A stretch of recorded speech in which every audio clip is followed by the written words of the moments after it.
vamos a orar hasta que llegamos a ella. Entonces tenemos que decir lo que dice la palabra en el libro de Hebreos, que tenemos que fijar nuestros ojos en Jesús, el autor y el consumador de la fe, y caminar confiando en la misericordia y en la bondad de Dios. Amén. Y como si eso fuera poco, estamos en el libro de Santiago, en una carta donde el apóstol, Santiago es como un padre espiritual para ellos, y él escribe a las tribus de Israel que están en exilio, situaciones incómodas, difíciles, traumáticas, de rechazo, momentos de guerra, momentos de escasez. Las cosas no estaban dispuestas para ayudar. Y él les dice a ellos, gócense porque las dificultades los van a hacer perfectos en Cristo Jesús. Las dificultades los van a ayudar a madurar. Y el libro de Santiago como pastor y como predicador a veces me es un poquito difícil porque Santiago realmente es como el papá de familia y nos sienta ahí y empieza a hablar del problema de la cocina, del problema del comedor, del problema del patio, del problema del frente y de tantas cosas que hay que arreglar. Y en un momento uno dice, pero ya, vamos a parar de esto, vamos a hablar del cielo, ¿verdad? Que Jesucristo viene y toda la cosa. Y él insiste en aclararle a la gente lo que Dios quiere hacer con nosotros. Amén. En ese sentido, les digo, tengan paciencia y más que paciencia, pon tu interés porque Dios quiere cambiar tu vida. Dios quiere cambiar nuestras vidas y Dios está buscando cambiarnos para perfección. Está buscando cambiarnos para madurez. Está buscando que nosotros reflejemos su gloria. Ya en lo que hemos visto antes, hemos visto que él estaba hablando que en ese sentido necesitamos con los problemas y las dificultades que enfrentamos, necesitamos sabiduría para las cosas que Dios quiere hacer con nosotros. Y en el capítulo 4, quiero advertirles que vamos a estar en ese capítulo 4, porque ya hemos avanzado hasta ahí, y el corazón de lo que él enseña, él toma temas y los discute y se refiere a ejemplos y se refiere a circunstancias y se refiere a casos específicos, porque en cada uno de ellos nosotros tenemos que aprender. Pero en el corazón del consejo, él dice, sométanse a Dios, resistan al diablo y él huirá de ustedes. Entonces ya vimos que desde hace mucho él está hablando de integridad, está hablando de un carácter que Dios quiere ver en nosotros. Y aquí hay una mezcla de dos conceptos sumamente poderosos, porque estaba hablando que que tenemos que tener sabiduría, pero una sabiduría que se demuestra en obras hechas con la humildad. Obras de sabiduría hechas con la humildad.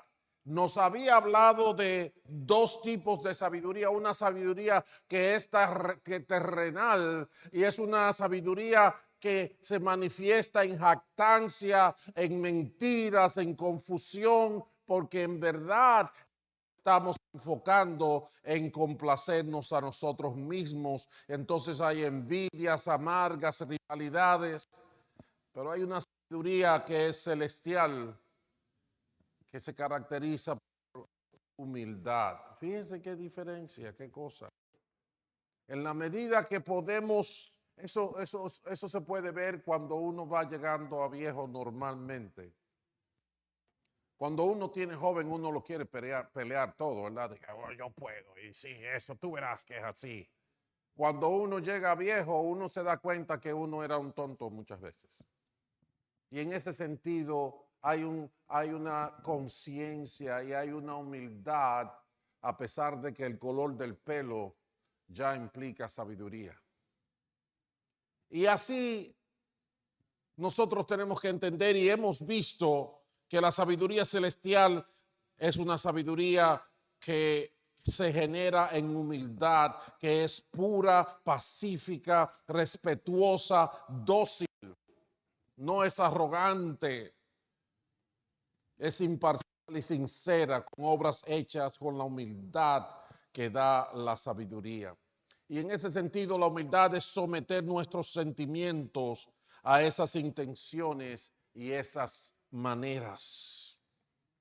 También hablamos de que necesitamos en ese sentido trabajar el corazón, porque aprendimos que de la abundancia del corazón habla la boca y que hay una pieza de nuestro cuerpo que es sumamente poderosa, que es la lengua. Pero para controlar la lengua tenemos que alimentar nuestro corazón, tenemos que preparar nuestro corazón, porque de la abundancia del corazón habla la boca. Y habiendo entendido eso, ¿qué es lo que ha pasado? Estoy diciendo todas estas cosas un poquito rápido porque son cosas que ya vimos. Ahora vamos al capítulo 4 del libro de Santiago. Y en ese capítulo 4, Santiago amplía el espectro de lo que el corazón del hombre puede causar. Y en ese sentido, él va a hablar de guerra. En la actualidad hay unos 8 conflictos de guerra activos alrededor del mundo. Y algunos vienen del año 2012 que estas cosas están pasando. Han habido más de 300,000 muertos y más de 30 millones de personas desplazadas. Imagínese que usted tenga que salir corriendo de aquí a un destino incierto, donde usted no sabe qué ayuda va a encontrar, pero si se queda, se va a morir. 30 millones de personas. Yo recuerdo cuando se hablaron de 10 millones en Ucrania que tuvieron que mudarse. Y más de 300,000 muertos.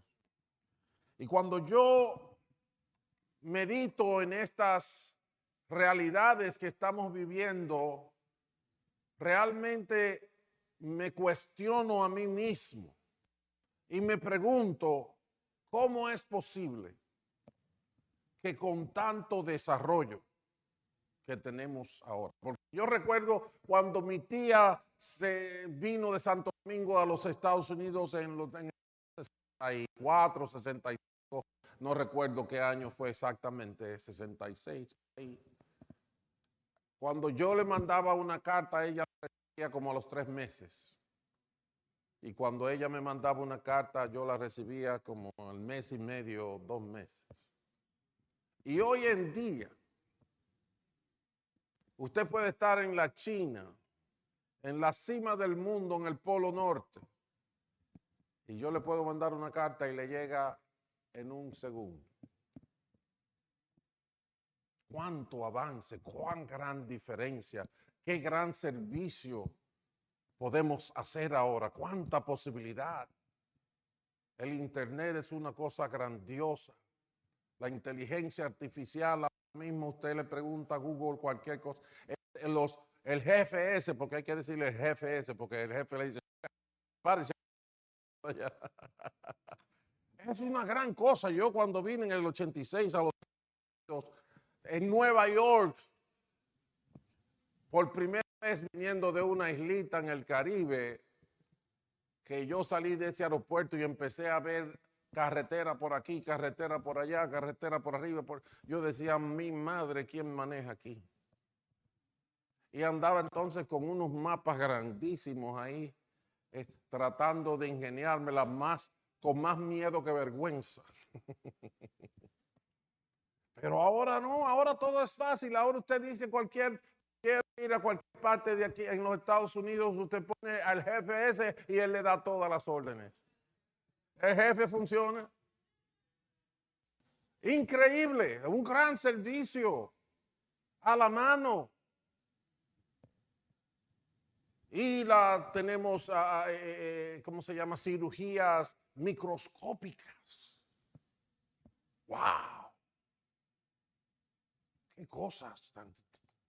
Entonces mi contradicción es, con tanta sabiduría, con tanto adelanto, con tanto progreso, ¿cómo es posible que nosotros sigamos matándonos el uno al otro en guerras? ¿Cómo es posible? Eso contradice una cosa con la otra. ¿Cómo es posible que avancemos y que el avance no nos proteja, el avance no nos haga mejores? ¿Cómo es posible? Precisamente eso es lo que quiere hacernos entender Santiago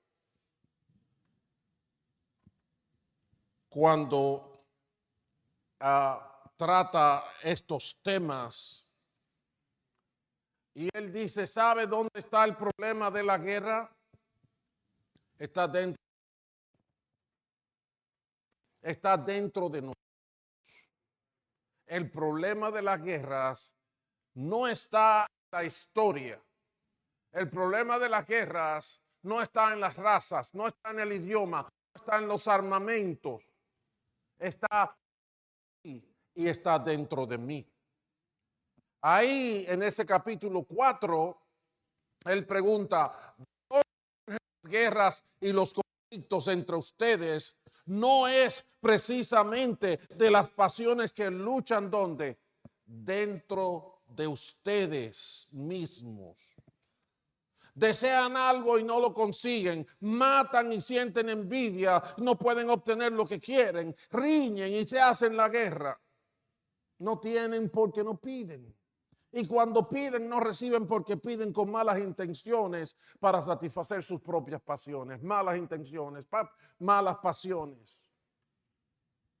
El problema de las guerras y de las contradicciones nuestras en la vida,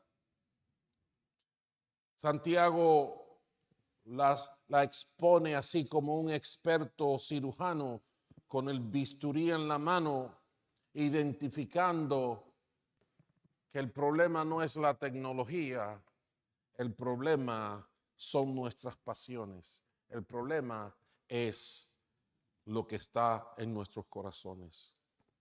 Muchos los síntomas y los traumas, pero cuando vamos del problema, vemos que viene de dentro de nosotros. Y de repente usted se acuerda del resto de la carta y dice, oye, tiene coherencia. Porque desde hace rato nos están pidiendo que seamos humildes. Desde hace rato nos están diciendo que tenemos que controlar nuestro corazón para que nuestras palabras sean controladas. Los resultados evidencian la realidad. Deseos insatisfechos, envidias, riñas y plegarias que evidencian nuestro egoísmo, porque lo que pedimos es para mi propio placer. Y en la superficie se desarrollan alianzas viciadas que nos sectarizan y nos lanzan al campo de batalla. Con todo y saber que en la guerra hay un concepto que se dice ganar, ganar, win-win. En la guerra es todo lo contrario, es lose-lose, porque todo el mundo pierde. No se gana en la guerra, ningún lado gana en la guerra, todos perdemos. Santiago, movido por el Espíritu Santo, nos está ayudando a nosotros a fijarnos en lo que es importante. Nos está llamando a enfocarnos en el hombre interior. A lo mejor algunos estamos pensando, no, que si tenemos mejor computadora, que mejor sistema de sonido, que una pantalla, etcétera, etcétera. Y Santiago dice, no, eso no va a resolver el problema, eso no va a adelantar el evangelio, eso no va a ayudar a la gente a salvarse. Lo que va a ayudar a la gente a salvarse es que ustedes se curen por dentro. Es que nos enfoquemos en el hombre interior. Esa es la filosofía que usted puede captar inmediatamente en el evangelio. De muchas formas lo podemos ver, pero algunos ejemplos están ahí en la pantalla. En Efesios 4, el apóstol Pablo les dice que con respecto a la vida que antes llevaban, se les enseñó que debían quitarse el repaje de la vieja naturaleza. Pero no está hablando de los sombreros, ni del pantalón, ni de los zapatos. Está hablando de la naturaleza de adentro que está corrompida por los deseos engañosos. Y ser renovados en la actitud de adentro, de su mente, y ponerse el ropaje de la nueva naturaleza creada a la imagen de Dios en verdadera justicia y santidad. La justicia no está afuera, la justicia viene de adentro. En el mismo libro a los Efesios, él dice en el capítulo 3, verso 16, le pido a Dios que por medio del Espíritu y con el poder que procede de sus gloriosas riquezas, los fortalezca a ustedes en lo íntimo. En inglés es inner being. En lo íntimo es allá adentro, en lo que somos allá adentro. No es asunto de apariencias, es asunto de realidad. Y si ustedes recuerdan, cuando Dios creó al hombre, Él agarró del polvo de la tierra y hizo un muñeco. Pero el muñeco no hacía nada hasta que, dice la palabra, Dios sopló aliento de vida en él. Y ese aliento de vida que Dios nos dio, y ese espíritu, esa alma, como usted quiera llamarle, es lo que nosotros hemos corrompido. ¿Entiende eso? Y ahí es que Dios quiere que arreglemos el problema en nuestro hombre interior. Y para que caminemos con victoria en Cristo, tenemos que ser fortalecidos por el Espíritu Santo, como Pablo está orando ahí por los Efesios. En el libro de Romanos también hay una mención donde dice que la creación gime, pero no solo la creación gime, sino que también nosotros mismos que tenemos las primicias del Espíritu, gemimos como allá adentro, interiormente, mientras aguardamos nuestra adopción como hijos, es decir, la redención de nuestro cuerpo. A lo mejor queremos aprender a hablar y vamos y cogemos un curso de etiqueta y protocolo, pero eso no va a cambiar la maldad que hay en tu corazón. ¿Se acuerdan cuando Santiago decía, ustedes no se fijan que lo que está pasando, que de una misma fuente sale agua dulce y agua amarga? ¿Qué es lo que quiere decir? Por lo menos quiere decir que hay amarga ahí, que hay amargura, que hay un problema que sanar. Es aquí adentro donde está el problema. El adulterio no sale de afuera, sale de adentro. El hurto no sale de afuera, es de allá adentro. A uno las manos no se le van así y cogen el dinero del otro. Es aquí adentro que lo cocinamos.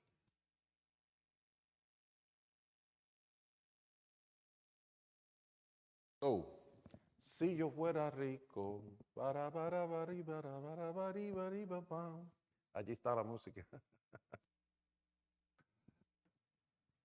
Es ahí. El Señor nos está llamando a esa integridad, a esa pureza. La experiencia de un encuentro con Cristo nos llama a despojarnos de los hábitos de vida que llevábamos antes, que eran producidos, como se describe, por una naturaleza corrompida. Yo que me creía que era la joya del Nilo, que el Señor se había sacado el premio cuando me encontró, ¿verdad? Te ganaste lo más bello que hay en la tierra, ¿verdad? Hasta el día que Él me dijo, estás corrompido conforme a deseos engañosos. Me descubrí la realidad de mi vida. La luz me llegó, como decía aquel ciego, yo era ciego, pero ahora veo. Aunque lo que veo es feo, pero lo bueno es que Dios tiene la solución para mí, que Dios tiene la cura y nosotros les importamos a Él. Por eso Pablo oraba por los efesios, por eso nosotros tenemos que orar por nosotros mismos. A los colosenses también le dice, dejan de mentirse unos a otros, ahora que se han quitado el ropaje de la vieja naturaleza con sus vicios, no era con correa, no era con adornos del pantalón o de la camisa, es los vicios que uno tiene adentro en el corazón. Una nueva naturaleza que se renova en conocimiento a imagen de su creador. Es una nueva naturaleza que tiene que ver con la presencia de Cristo en mi vida. Hay que enfocarse en el hombre interior. Yo sé que también hay un hombre físico que hay que cuidar. Por eso Juan decía espíritu, alma y cuerpo. Pero lo que más pecamos normalmente es descuidando nuestra realidad interior. A veces llegamos a la iglesia y pensamos que ser cristiano, bueno, es no decir más malas palabras, ¿verdad? ¿Cómo se llama? Ponerse una ropita más decente y no andar por la calle ahí como si uno fuera una cámara de rayos X andante para que vean todo lo que hay adentro.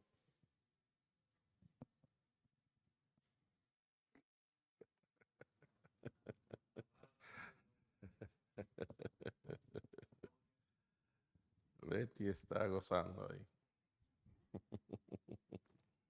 ¿Saben lo que pasa, mis hermanos? Yo tengo que darle gracias a Dios y darle gracias a Dios por Santiago, que fue uno de los hermanos de carne del Señor Jesucristo.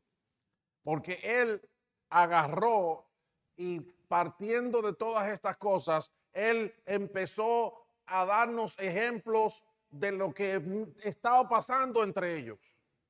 Ejemplos palpables para que no tuviéramos excusa de que, oh, eso está bien profundo, yo no lo entiendo.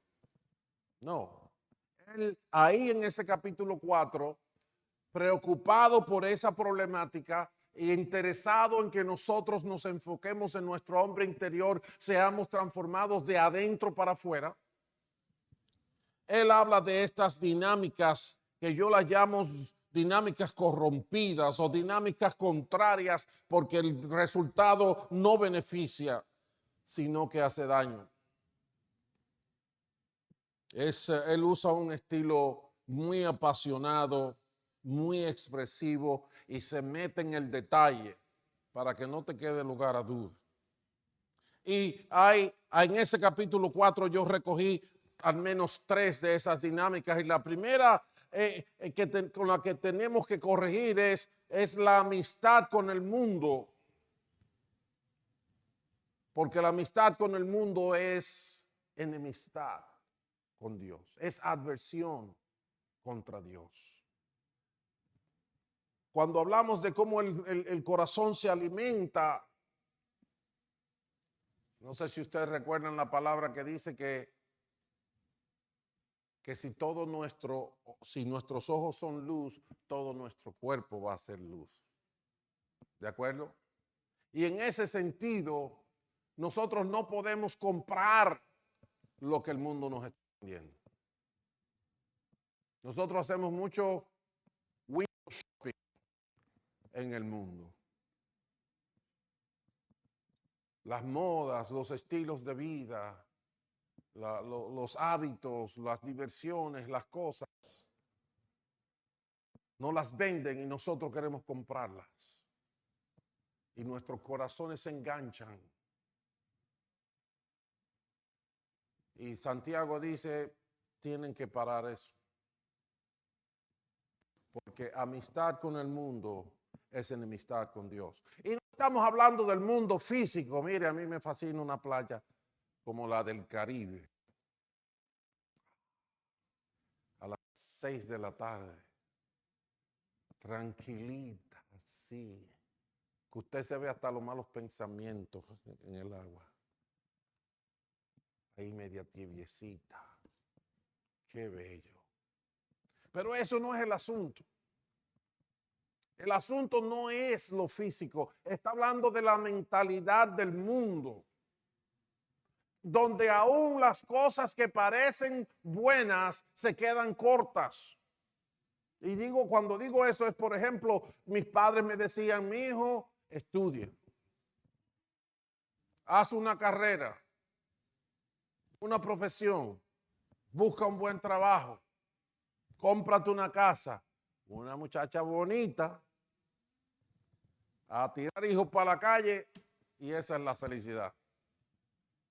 Esto no tiene nada malo, excepto como en aquella famosa parábola del Señor, aquel hombre que construyó aquellos graneros, construyó todas las cosas, ya tenía todo el dinero que necesitaba para el resto de su vida y el Señor le dijo, loco viejo, te vas a morir hoy, ¿quién va a hacer eso?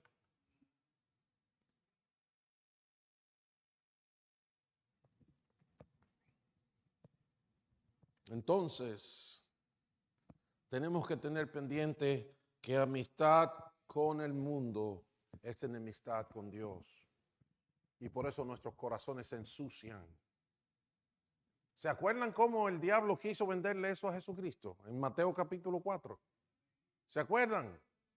Que lo llevó y dice la palabra que lo llevó a una montaña alta. Allí le mostró todos los reinos del mundo y le dijo, todo esto te lo voy a dar si postrados me adoras. ¿Y qué dijo el Señor? Déjame pensarlo, espérate, déjame calcular una cosita. No, él dijo, apártate de mí, vete, porque escrito está que mi adoración solamente le pertenece a mi Padre Celestial. A Él lo adoro y a Él le sirvo. Y nosotros tenemos que entender eso también. Pero es que nos venden mucha filosofía barata en la calle. Una dinámica equivocada, corrompida, es interesarnos en lo que el mundo quiere. En la segunda, Santiago entonces comienza a hablar de otra problemática que ocurre entre nosotros. Hermanos, dice él, no hablen mal los unos de los otros. Si alguien habla mal de su hermano o lo juzga, habla mal de la ley y la juzga. Y si juzga la ley, ya no eres cumplidor de la ley, sino juez. No hay más que un solo legislador y juez, dice la palabra. Yo le llamo a eso escudarse en el juicio del hermano. Yo, en vez de ocuparme de mi problema y de mi interior y del problema que tengo en mi corazón, que no tengo paciencia, que no tengo amor, que soy egoísta, empiezo a decir, no, pero que ese Jesús es muy cabeza dura. No hay quien hable con él. Mira lo que hizo y mira esto, mira lo otro. Y lo acuso y diciendo todas las cosas malas de él, ya yo me veo como un ángel. Ya yo soy un angelito. de los más bonitos y tiernecitos, porque me estoy escondiendo detrás de sus problemas. Y como dice la palabra, me fijo en la paja del ojo de mi hermano, ignorando el tronco que tengo en el mío. Entonces hago mal la palabra, porque la palabra dice que nosotros tenemos que amar a Dios y amar al prójimo. Y dice que como Dios me ama a mí, yo tengo que amar al prójimo. Pero yo mando la ley para la basura cuando yo digo a ese yo no lo voy a querer nunca. A ese no lo aguanto yo. Eso nos pasa.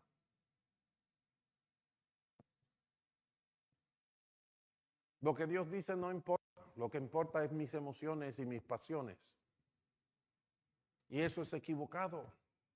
No podemos escudarnos en la debilidad de mi hermano.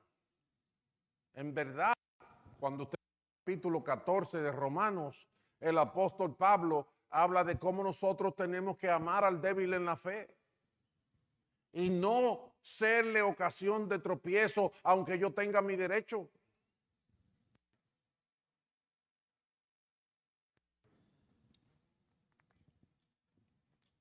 Eso es otra cosa por la que tenemos que cuidarnos, para que nuestro corazón esté bien, para que el hombre interior esté bien. Y Santiago no los habla ahí bien directo, para que no tengamos duda. Y el último se llama caer en la jactancia.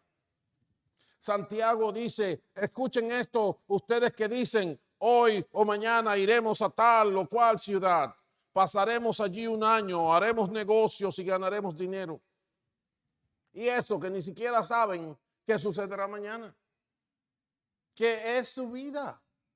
Ustedes son como la niebla que aparece por un momento y luego se desvanece. Más bien deberían decir, si el Señor quiere, viviremos y haremos esto o aquello. Pero ahora, en vez de hacer eso, se jactan en sus fanfarronerías. Toda esta jactancia es mala. Así que comete pecado todo el que sabe hacer el bien y no lo hace.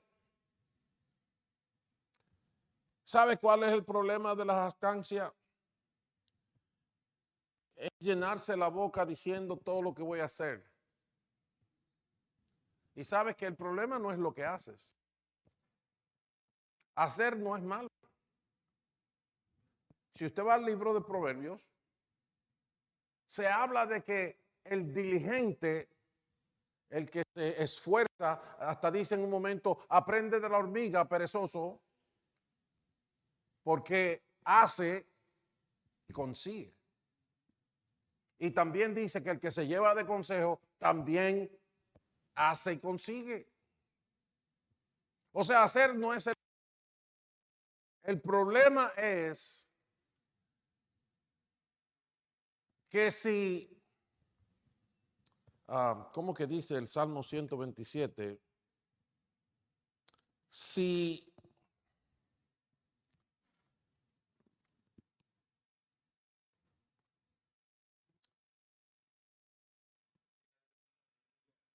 dice que si el constructor edifica la casa sin Dios, está trabajando en vano. En vano trabajan los que edifican. Si edificamos sin el Señor, estamos trabajando en vano.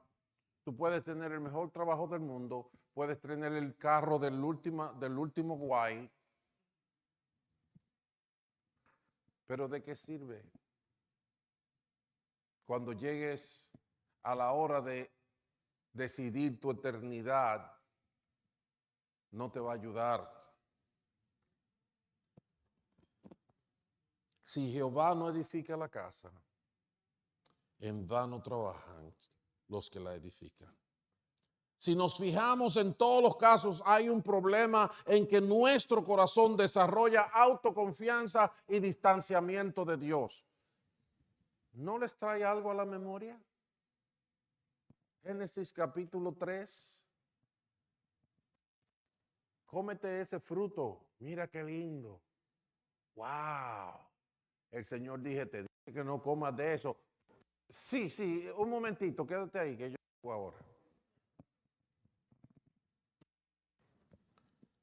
¿Qué dice el libro de Proverbios? Reconoce al Señor en todos tus caminos y no te apoyes en tu propia prudencia. Él va a enderezar tus veredas.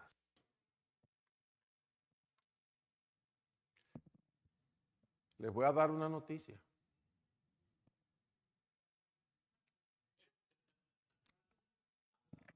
En la semana que viene voy a aquella. Todos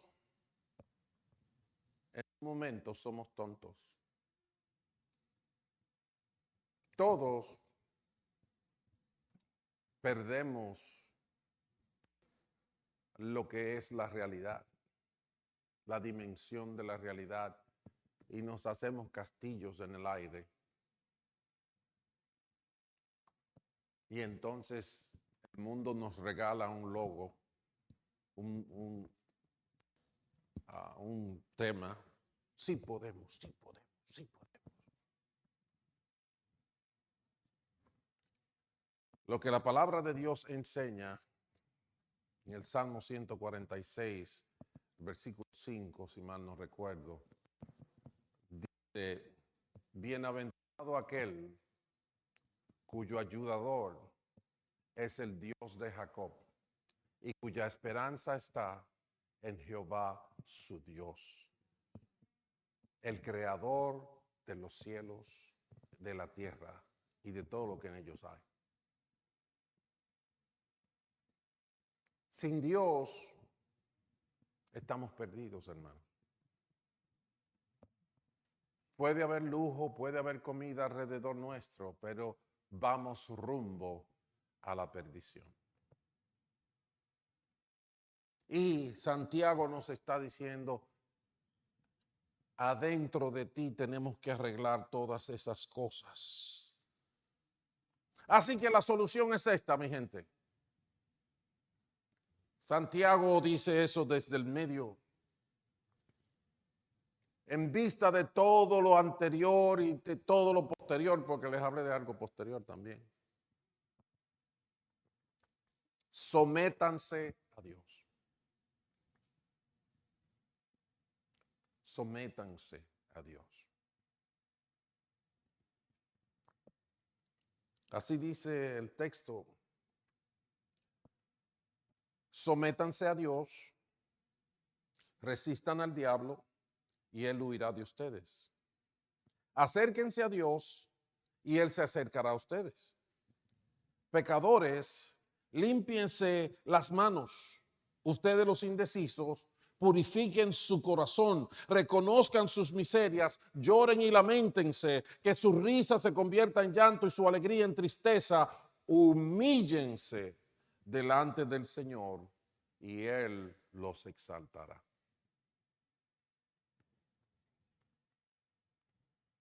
Saben, hace muchos años,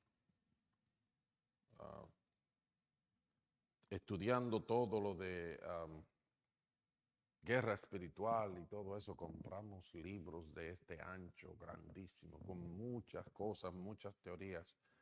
Y llegó un momento en mi vida que sin todos esos libros y cosas, Dios me mostró esta palabra y me dio este entendimiento. Si tú quieres saber cómo se gana la guerra espiritual,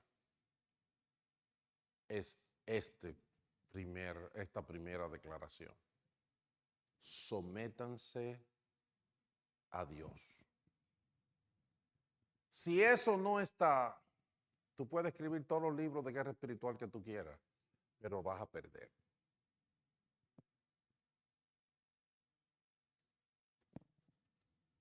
El reino de Dios es el reino de Dios. Y ahí no hay perdedera. A fin de cuentas, Dios es Dios. Él creó los cielos, Él los domina y Él determina el fin del hombre. Sométanse a Dios. Yo puedo dar mucho dinero para los pobres, ayudar a los desesperados, estudiar sismología o lo que sea. Pero si no me someto a Dios, al fin de cuentas voy a perder la batalla. ¿Qué hizo Jesús cuando el diablo lo tentó? Él le dijo, me someto a Dios. ¿En qué falló Eva y Adán en el huerto del Edén? No se sometieron a Dios. Simple. Sométanse a Dios. Y es increíble cómo el mundo rechaza el evangelio cuando todos tendrían, yo diría que debíamos de tirarnos así, como soltarlo todo y saltar encima de él, porque ¿qué más ofrece vivir la vida con el creador de los cielos y la tierra? Como dice ahí, acérquense a Dios y Él se acercará a ustedes. No es asunto de que se lleve de lo que el pastor dice o de las estrategias de la iglesia. Es asunto de vivir de la mano del que creó todas las cosas. Bendito sea su nombre para siempre. Si tú quieres saber cómo se acaba el temor, tienes que vivir esa experiencia.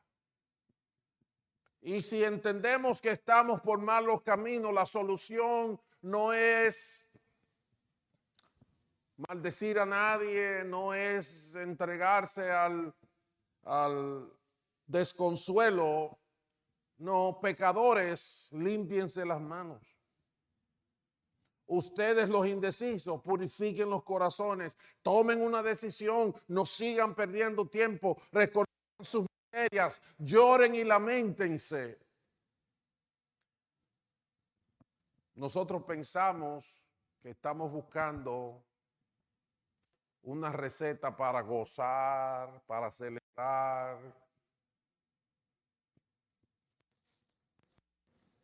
Y en este momento el mandamiento es, para la celebración, llora, ve delante de Dios con tu enfermedad y Él te va a sanar.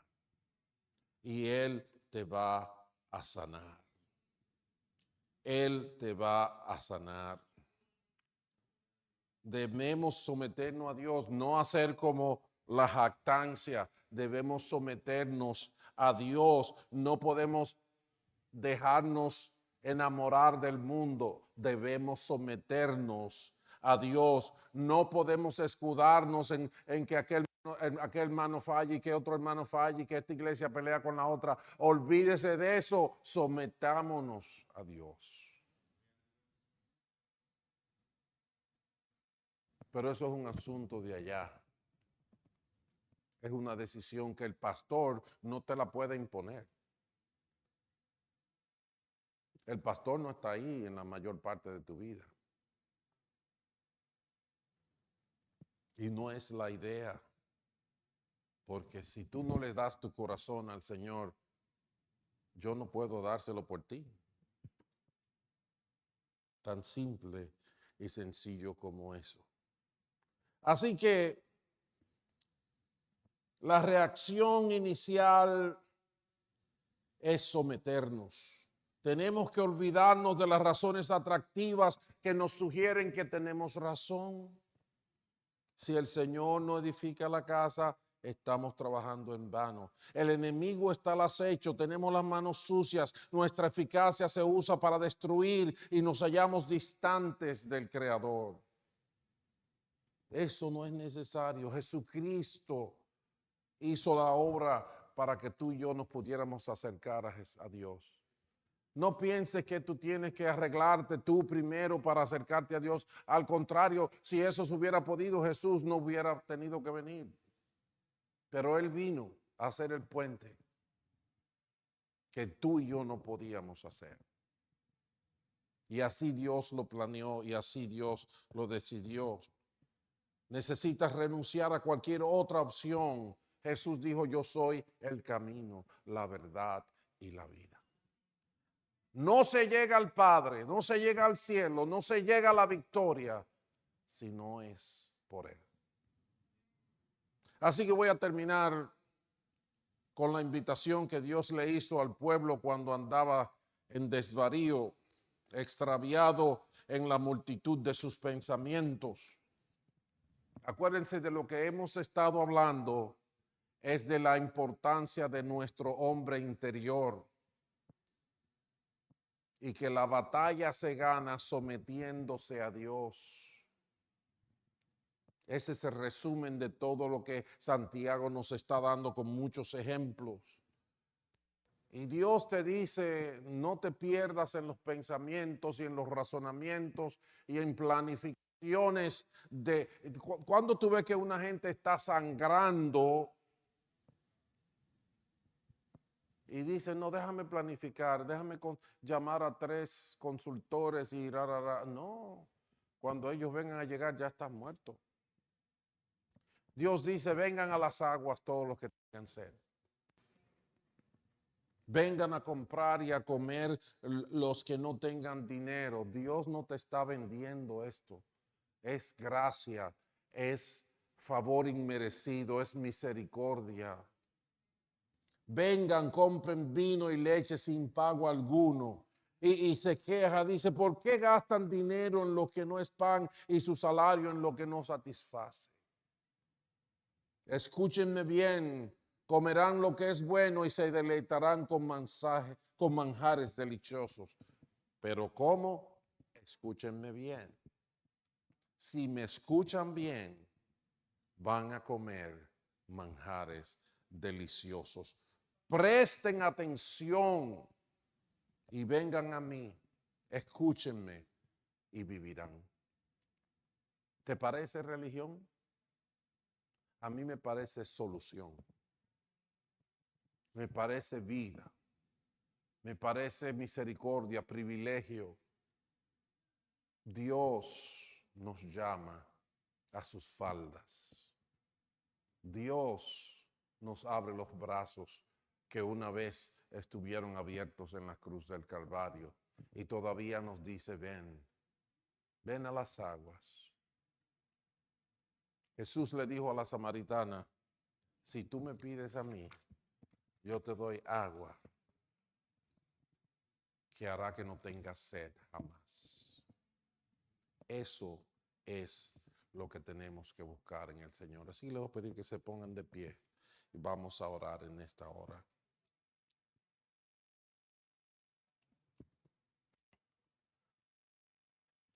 Padre Santo, bendito sea tu nombre. Tus misericordias son nuevas cada mañana. Ciertamente reconocemos que necesitamos un cambio en nuestro interior.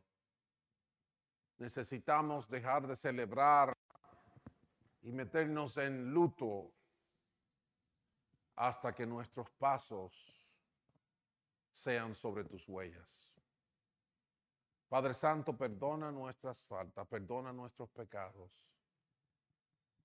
Haz de nuestras vidas santuarios puros y santos,